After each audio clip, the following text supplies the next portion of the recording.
Okay, hello, David Judge from Affordable Staff, and I have with me Laura Sillano from Pod Financial. Pod Financial. What industry is that, Laura? I'm a mortgage broker. Excellent. And Laura's here today to talk to us about her outsourcing experience, and you have one team member, Alexis or Alex, yeah? Yep. Yeah. We're going to talk a little bit with Laura about Alex or Alexis and just a general outsourcing experience and really just for people to get an understanding of what it means to outsource and just the approach that we've taken with Laura and you know, et cetera, et cetera. So I have some questions here to ask, and we'll get straight into the first question, which is why you decided to outsource. Okay, I decided to outsource because I needed assistance in my role, in my business in general. And a lot of what I do is I work with a lot of documentation. Yes. Once I've seen the client, then there's a lot of follow through for me to deliver on the promises that I've made. So I needed assistance with that if I wanted to grow and if I wanted to develop a really robust business, which is what I wanted to do. Yeah, okay. And why did you get into the industry? I love it. Because it was something that it was 10 years ago that I got into the industry. Wow. So I don't have a fledgling business anymore. It's actually it's an established business. Yes. But I got into it because I wanted to do something that was fundamental with people, and I wanted to be able to have a bit of flexibility as well for myself and for my family, because that's really important to me. Yeah, certainly. And I found that mortgage broking was just something I understood risk. Yeah. I understood how to interpret the language of risk and mortgage broking, and that was something that I could then share with other people who didn't necessarily have that skill set or that background. Okay. And I think it's a really, really important and valuable skill set to have or to be able to share. Certainly. And I always joke around and say, because we were in the online marketing industry prior to really going into the outsourcing stuff, that it's like dog years. So it's like we've been doing it for 70 years. Does it sometimes feel like you've been doing it for 70 years? It does and it doesn't, because I guess there's things that happen that could be considered frustrations, but it's also just accepting that that's what the industry is, and there's opportunity in that as well. So yes, I've been doing it for quite some time, so 10 years is a reasonable amount of time, but it's also I still get joy from it every day because I get to meet the people that I meet. I get to help them achieve what they want to achieve. Yes. And so it's a very empowering industry to be in. That's great. Now, getting back on track to the outsourcing stuff, but it's really, I mean, it is really, really interesting, you know, listening to different people and their industries and how they've gotten into where they have. Yeah.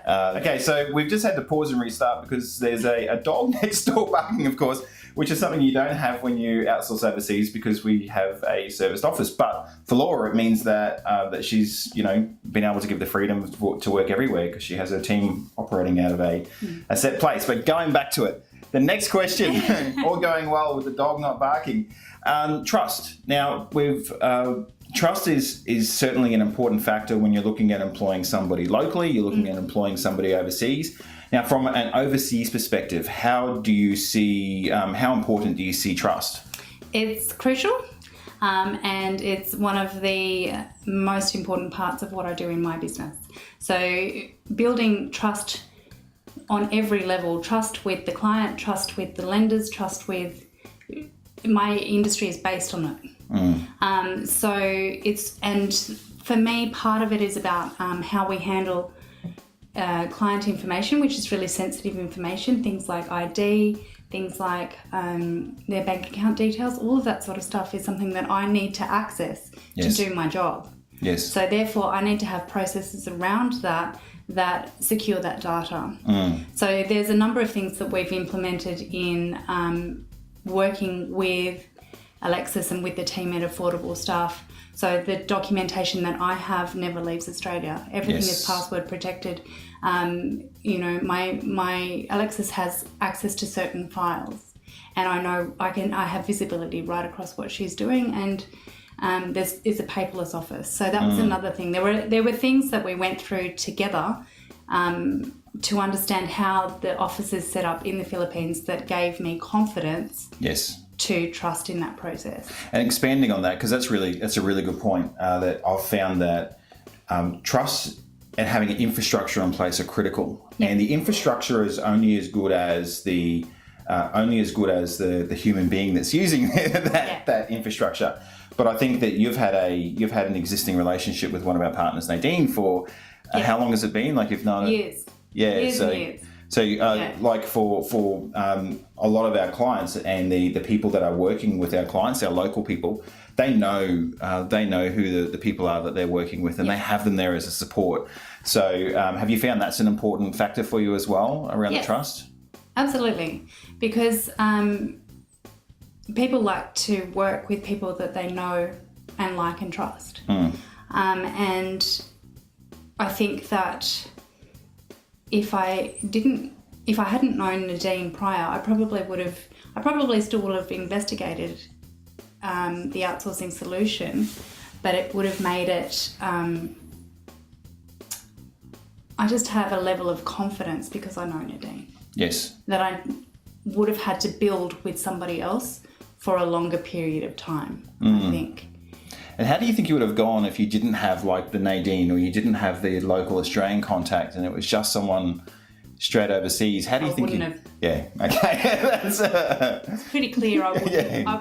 There's no way, because in what I do, the information is so sensitive. Then it is really important that is covered here, and that I know who I'm dealing with. I have an obligation to know my client. And I extend that obligation across to know who I'm dealing with my suppliers as well. And when we first started looking at outsourcing and setting up an office space, I wanted to have confidence for ourselves when we were doing it. And we met an absolutely brilliant person, Karen, who's a percentage shareholder of our business in the Philippines. We flew over there and met her dad. And asked permission for a dad to let her work with us, and all the stuff you go through. Marriage. But that's right, sort of. It is. It's like a marriage, and we really needed to understand who we're dealing with and what the infrastructure and all that sort of stuff, and that's why our guys who work here locally, like Nadine, is able to bridge and be that gap, so you know who you're dealing with as well. Yeah, crucial. So leading on from that, and I guess this is really an extension. Why did you choose us? For that same reason, is that because I already knew who I was dealing with, and then because we worked together for a solution for me and for the business. So I felt supported, and I was confident that my concerns and needs were acknowledged and responded to. The things that were important to me. So some of the things that we did, none of my data leaves Australia. Yes. Everything that Alexis does, she does through a terminal in the Philippines, but she accesses everything through my own system.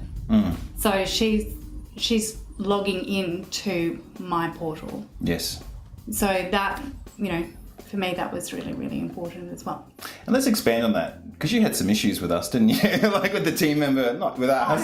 I didn't have issues with affordable staff or with the team member. What I had was when I initially put out the job description or thought about what I had needed, I thought I needed a particular skill set because I hadn't done it before. Yes. And what ended up happening was I got the person with that skill set, and then through working with her, I put a lot of time into the systems. I think when you put a person on, you need to support them to set them up to succeed, because if you don't give them a system to work with, all you're doing is setting them up for failure. Yes. So I needed to develop my system, which I did, and then at the same time, we were working with the person who I specifically asked for. Yes. And it turned out that through that process, I recognised that I actually needed a slightly different skill set. She was valuable and she did the tasks that I needed her to do, but there were things that she didn't have in terms of experience that I didn't realise I actually needed. Yeah. Until I put her on. And then I went, that's the gap. Yes. But until you know and you put somebody on, how can you tell what the gap is? And how do we handle that? Really well. Yeah, what did we do?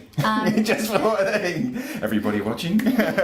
So one of the reasons that I went to outsourcing was that I didn't want to deal with the hiring or firing and things like that. I don't have that skill set and I don't have the time. So I wanted somebody to manage that process for me. And I literally just said to Nadine, Nadine, there's a number, I don't think that she's getting I don't think that she's going to get the understanding that I need her to get in the time frame that I needed to do it. Yes. And so there was a hire that was put out for another broker actually, and he ended up not being ready to take her on. And the two of them were working together. Yes.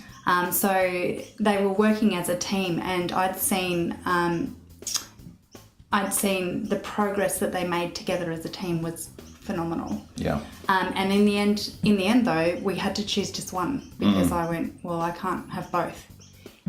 So I ended up selecting the newer employee. Yes. Because she had more of the skill set that I was actually looking for, and I could see that through the work and the tasks that they were doing. Yeah, that's fantastic. And I, it is always one of the keys for us is that, you'll have your client and you'll have your team member overseas. And for us, it's always been very important to help bridge that gap. And like you said, there are challenges that come up. Yeah. And I think that one of the reasons why people continue to work with us and our model, which has taken a long time to get to, our model is that, we really want to focus on, okay, how's the client going? How's the team member going? If there are ever any gaps, we communicate that. Keep those communication channels flowing, because it's easy enough when someone's sitting in that place and another person sitting in that place for it not to happen. So it's big for us to keep those communication channels flowing. Yeah.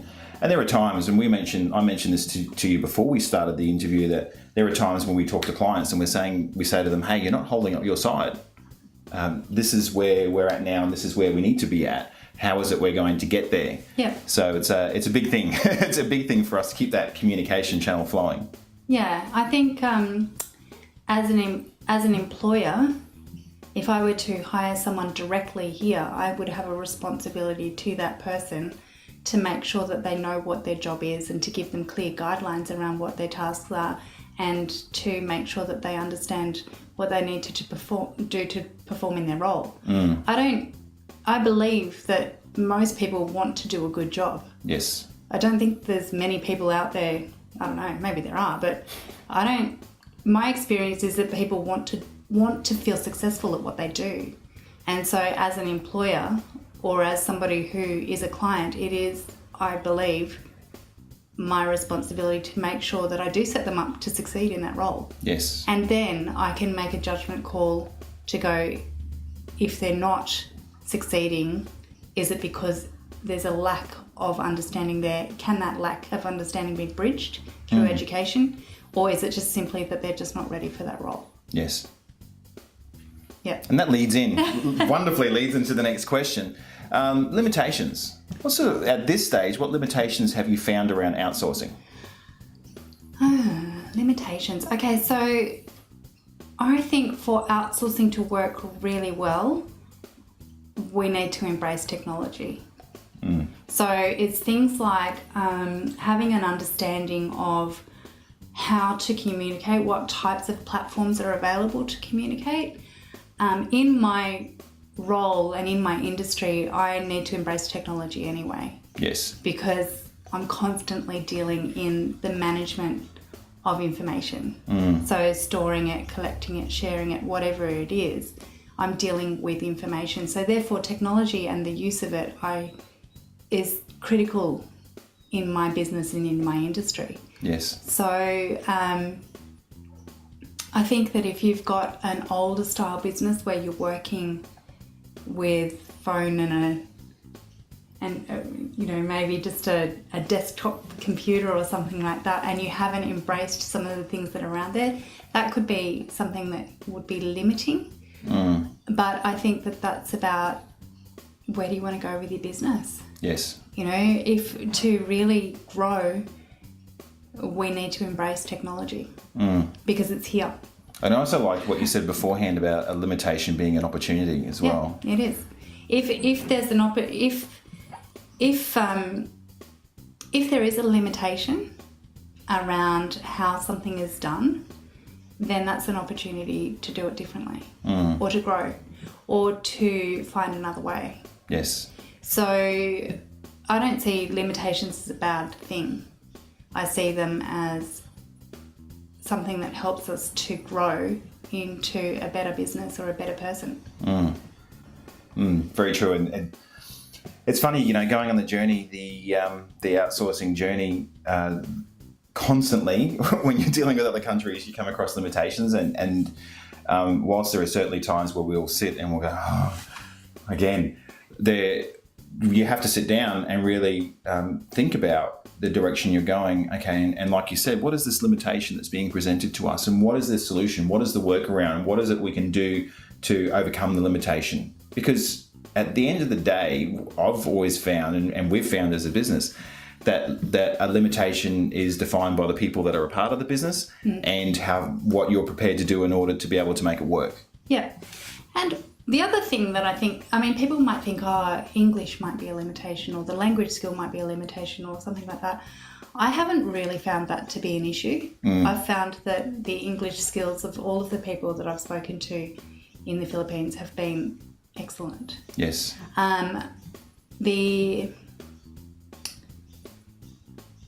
Are there any other things that I can think of in terms of limitations? Well, it's funny because you spoke about English when we visit and we go through all the universities and high schools.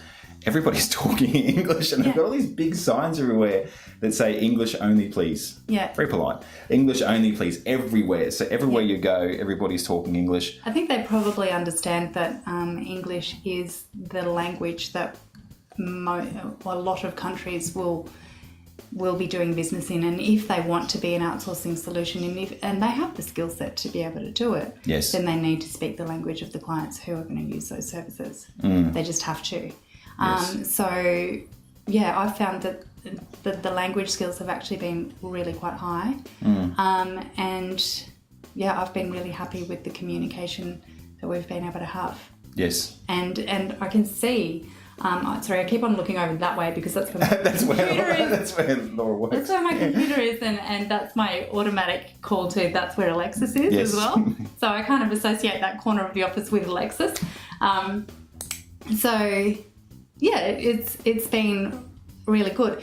That's what I was going to say, is that the limitations have allowed me to build a better business model because the limitations show me where the holes in my business are. Yes. Because I need to create a robust business that can deliver on the things that I promise to a client. And that means that I need to have all of those gaps filled. And there is nothing like somebody who is doing a job for you with a job process that you've written for them. Yes. And then they interpret it in their own way to help you realise where the holes in your business are. That's a very good point. That's a very, very good point. So I've used that process to build a much more robust business. Yes. Yeah. So what does your industry, because we're talking about your business now, what does your industry think about outsourcing? They use it everywhere. Yes. So if you think about my industry is financial services. Yes. Okay. So banks outsource. They outsource their documentation procedures. They outsource their call centres for client service. Some of them outsource their credit departments. So the lenders outsource to India or to the Philippines or to wherever they go. So they've seen that that's probably a more profitable way for them to run.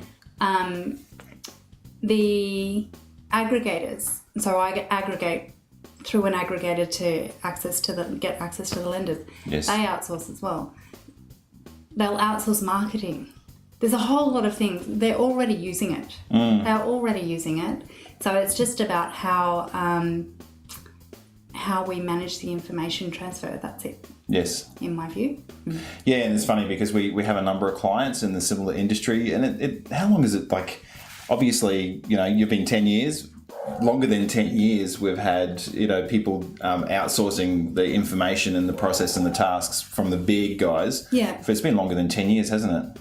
Oh, I'd say they've been, I don't know. I'd say that they'd been doing it for a while. I think what's changed is that we have access to such much better communication capability now through things like email, and then when I started, you were faxing supporting documentation through to the lender. Yes. Like that, and then if the fax jammed through 40 pages, that was really irritating. But now you just email it, or now lenders are also moving to a supporting documentation online where you submit it in the portal. Yes. So it's not even email anymore. We're moving beyond email. Email is becoming an outdated technology. Yes.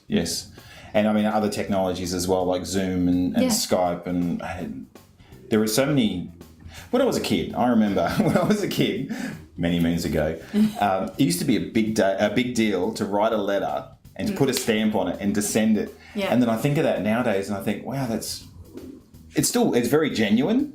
But it's a very antiquated way of transmitting. It's a really old way to communicate, which is terrific, I think, for things that are personal. Yes. Where you actually want to make someone feel special. But in terms of business efficiency, we don't need to do it anymore. Yes. Yeah. Yes. And you could even outsource mailing of documentation. I know there's outsource centres where you can outsource that as well. But anyway, moving on. Last question, and this is an important one. What would you say to somebody that is considering outsourcing? Now, first of all within your industry, and then just in general. Okay. This actually applies to both. Have a strategic plan for how you want to implement an outsourced solution, and know the tasks for what you want that person to do.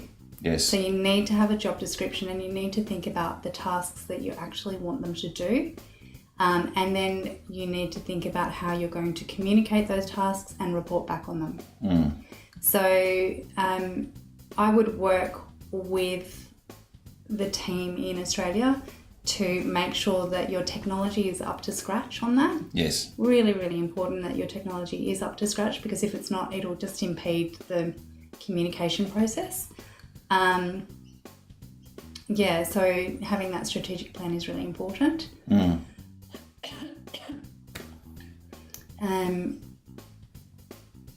then keep an open mind. Yes. Be constantly talking with your staff member, be constantly getting feedback to see where, and watching to see whether there's a gap in your system, or whether there's a gap in their knowledge. Yes. Or whether there's a gap in just their experience. Yeah. Yeah, and that's really, really valuable information, because like I've always said, the importance of keeping those communication channels flowing all the time, embracing the technology, and really, I guess it's like we spoke about beforehand, limitations and opportunities. Outsourcing in so many ways is like an opportunity for you to grow and expand, and like you said, fill those holes in your business. So to really be aware of the way that you've been doing business historically, like you said, if you're a paper driven and fact driven, and then what the opportunity is, and then looking at ways you can embrace it. Because I mean, I haven't met very many people that like change. No. But change in business and survival in business comes as a result of being able to take that plunge and make the change. The other thing to bear in mind, I think, is just to understand what it is that your VA actually sees. So to work with the technology that they will be working with, because they're in a paperless office. Yes. And they don't have a printer. Yes, that's right. Okay, so if you're accustomed to seeing things in a particular way or doing things in a particular way, you need to understand that they won't have access for that, and the reason for that is because it's a more secure environment. if you have loose paper, that's something that can be removed. Yes. If it's all done on screen, it's not something that can be removed. So it's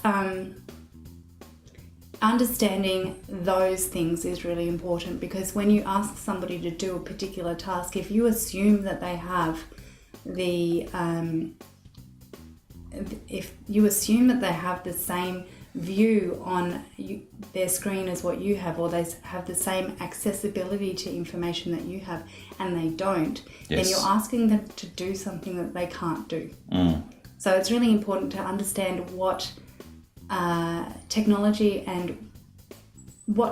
they have at their disposal to do the task that you've asked them to do. Yes, okay. But fantastic advice, actually, because it's made me think about a couple of areas as well, especially around the accessibility, because, I mean, we went paperless within the overseas environment a while ago because of, again, security. But you're right, if they don't have that view and they don't have the same level of control and access that you have, then it can certainly make it a little bit more challenging for them to perform their role. So, again, great advice, and make sure anyone watching, write that part down, because that's important. Yeah. So yeah, that's it. I really appreciate your time and coming through and letting us visit you and your workplace. And for anyone that has any questions around outsourcing, I encourage you to get in contact with us. I mean, this is something that all of the people that are a part of the business here in Australia as well as overseas, we're really passionate about it. We love it. There are days, obviously, where we don't love it so much, when things don't go as they're supposed to go, but that's what it is in business. But we always look for the solution, and we always look to help the client to achieve that result that they want to achieve. So thank you again. You're welcome. Okay. Thank you. Excellent. So David Judge here again from Affordable Staff, and Laura from Pod Financial. And take care. Very nice talking, and talk again soon. Thanks.